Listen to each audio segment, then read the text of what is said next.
And I'm really pleased with where both our young guys are. They're all working very hard. They're all taking coaching and understanding that this is a progression for them.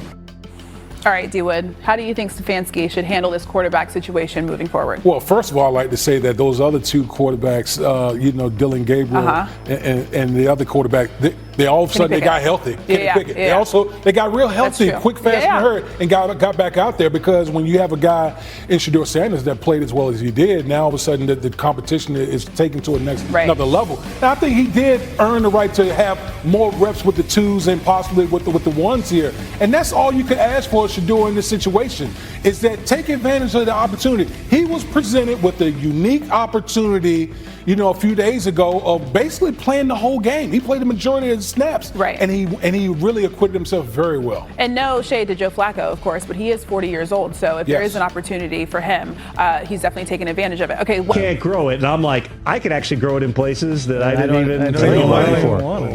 TJ, what's up, man? You good? What up, though? I'm watching the Browns. Mike, you're good. Yeah, I saw you already. All right, yeah, glad you're at work. I'm watching the Browns on Friday. And, I came away impressed, kind of like everyone else, with Shedeur Sanders. And I got to thinking, TJ, what are we doing? Just go ahead and make him QB1 going forward. What are we waiting for? Come on, Tom. We know how this is going to end.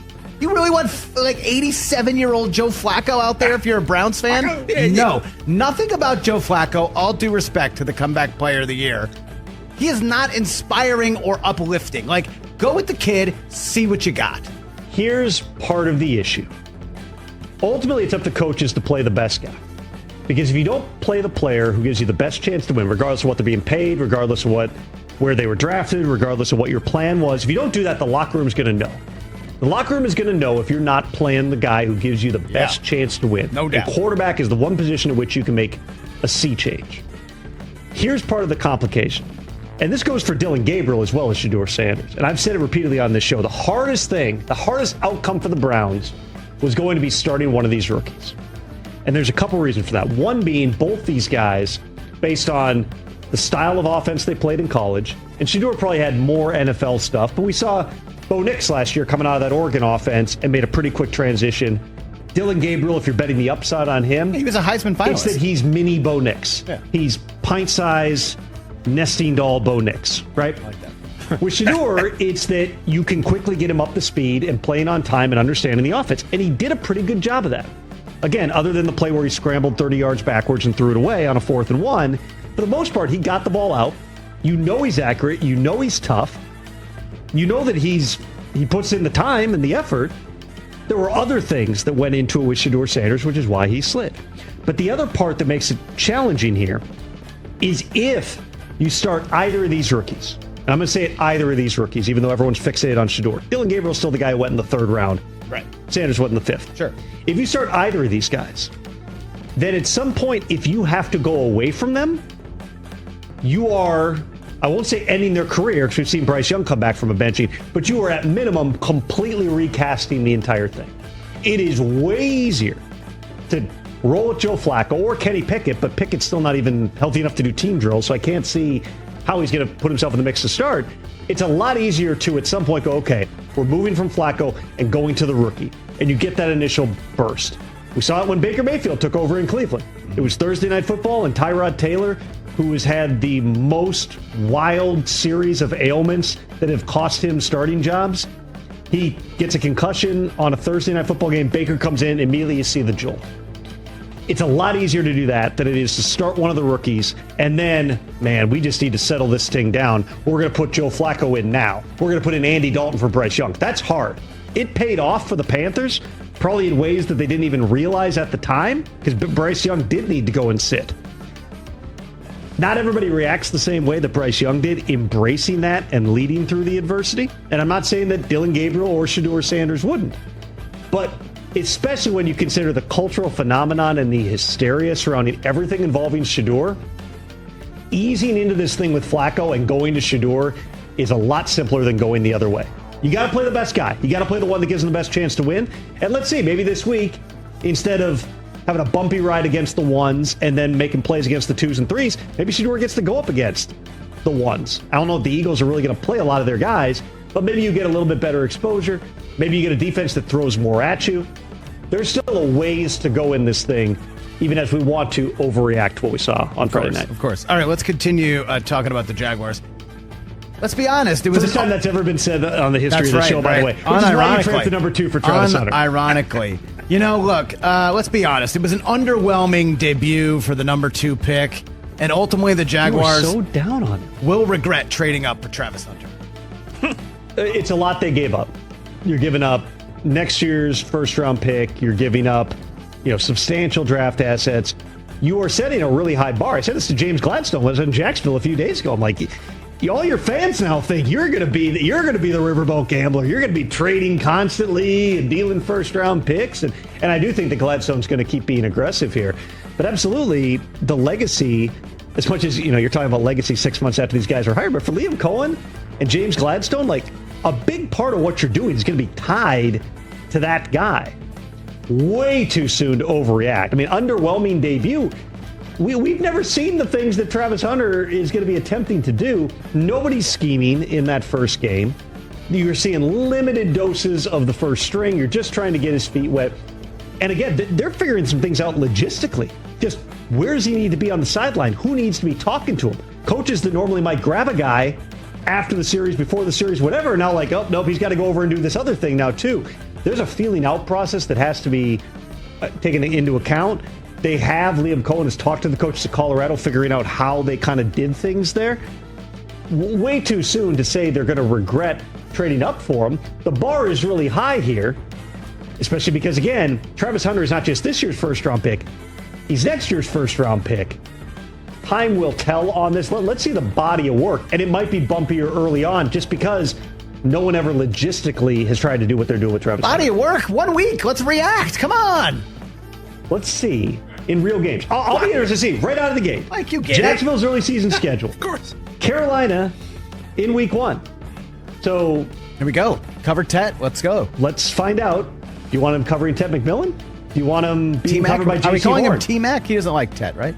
T-Mac, that's right. T-Mac. I interviewed him the other day. And I said Tetaroa. And then he pronounced it the way he pronounced it, and the rest of the interview I called him T-Mac. I'm like, I can't quite roll that vowel. I mean, we know there's only one T-Mac, there. but, TJ, we can call him T-Mac. And he's good with it. He shouted out Tracy McGrady when Cam Wolf and I sat down with him on NFL Network. He understands where he's at. Really cool kid, by the way. T-Mac is a really cool kid, and he does some really awesome stuff on the field. He's going to be fun to watch. Yeah, I kind of want him in fantasy. All right, so I would poo-poo Travis Hunter. All right, I get it. Look, we're overreacting. Here's one that's not, though, Tom, and I think you'll agree with this. This Micah Parsons thing, TJ, it's going to drag on into the regular season. I don't see this resolving anytime soon. I'm not going to say it's an overreaction or it's not. I am going to say... That's kind of the point of the segment. I'm aware of the yes-no. You know what I mean? I would just say it might not be. Until... This is not a situation where, well, they're millions of dollars apart. They haven't talked. How is that possible? They haven't negotiated. Settle down just a little bit. Jerry's telling the fans, like, oh, this isn't something you need to lose sleep over. And apparently Jerry's not. But the opener is in 24 days. Oh, yeah. David Mulugheta, and this is not going to be a David Mulugheta Athletes First infomercial, okay? I promise you that. But I'll tell you, he's done over $1 billion in contracts this year. He is very reachable and accessible. There's some agents who, they'll go... I'll get calls from GMs like, why is this guy calling me back? I'll be like, oh, that's him. This is just what he does. Whether it's a ploy or he's just not by his phone. Mulugheta's going to call you back. He might be on vacation with his family, but you're going to get a call back. Yeah. And the only conversations, to my knowledge, that have occurred between Micah's agent and the Cowboys have been Mulugheta calling and going like, hey, so whenever you guys want to work on this, like, we're ready. We're Pay over business. that man his money. And the response has been nothing. And to the extent that Jerry thought he had a handshake deal back, and they talked, there's been some stuff out there about they were offering him close to $200 million guaranteed. That is, and Jerry alluded to something about almost the highest paid, the highest guarantee for any of these pass rushers is $123 million. That was Nick Bosa a couple of years ago. The idea that Jerry's just, let's throw in an extra $77 million, that seems far-fetched, right? The cat. We can all agree that's not going to be the case here. You have got to be smoking something over there this morning. It is going to be the highest contract, the biggest contract ever for a non-quarterback for a defensive player in NFL history. It shouldn't be a difficult deal to do. Garofolo was right when he came on earlier. It's like, we can just figure it out. Yeah. It's a $43 million per year deal. Jerry's going to want 6 years. Player's going to want 4. Maybe you get the 5, maybe it goes to 4. We've seen it before. Same agency represents Dak Prescott. And that long deal became a short deal. Yep. And that's kind of how these things generally go. You could probably figure this out. All right, it's 4 years and $172 million. TJ, I'll get you some FaceTime with Jerry tonight. You can work this out. Guaranteed. Might have to, man, because this is ridiculous. Because here's what's going to happen. The longer this goes, right, the higher the chance of an injury when he comes back. This is the makings of hamstring pulls and quad tears, Chris. Like, come on. We know what happens here, Tom, when guys sit out camp this long. The soft tissue injury happens, and then they're out the next 4 to 6 weeks. Perhaps we'll learn more tonight when we're at the premiere of the Netflix documentary, America's Team, The Gambler and His Cowboys. I'm going to have a contract printed with me, like money in the bank, Chris. I'm going to have one in the briefcase. Just pulling right out. Just pull it right out. You should roll up with a briefcase tonight. That would be hilarious. At this time last year, and I remember this, we were still very much in, they weren't anywhere on Dak, they weren't close on CD. Right. But they were talking. This is one of the things, I may have explained this on the show before, but there's a difference between contract talks and contract negotiations. Talks is, hey, we should do that contract. What do you think? Like, here's the comps I think, here's the comps I think.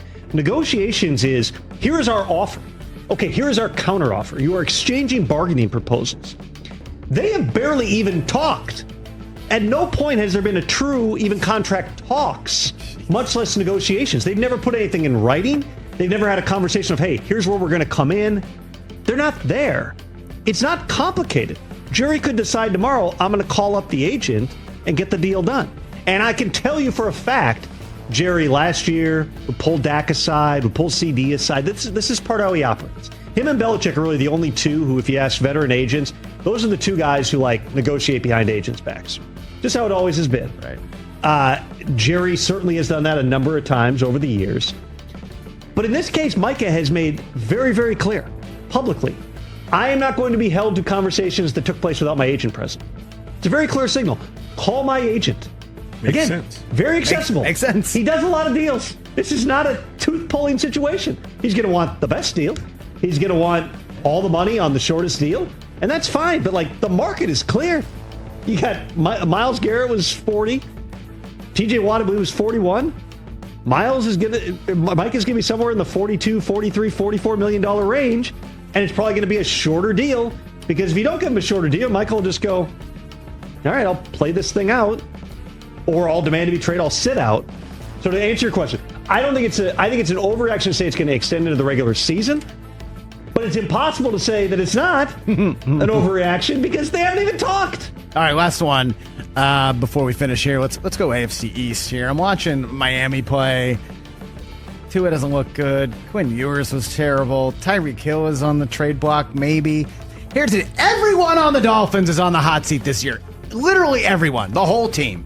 All the coaches, everybody. Hot seat. The way I would define hot seat is it usually falls into these buckets. There's the perpetual teams that no one trusts hot seat.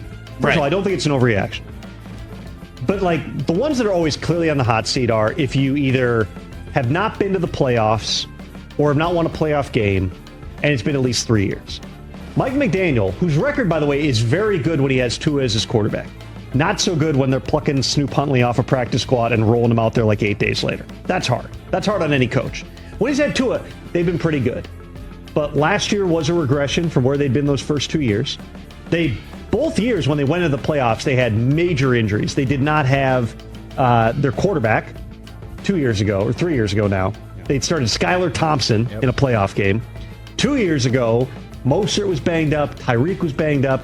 Last year, the whole thing was just kind of a mess, and you could see that. The mix wasn't good in the locker room, which is why they kind of rebuilt it in this offseason, moving on from guys like Jalen Ramsey, trying to create this culture of accountability that extends to Tua, publicly talking about Tyreek and the things he needs to do. And Tyreek saying flat out wild stuff like, yeah, for the first time in 4 years, I know the offense. He said that out loud with a microphone in front of him. We should go head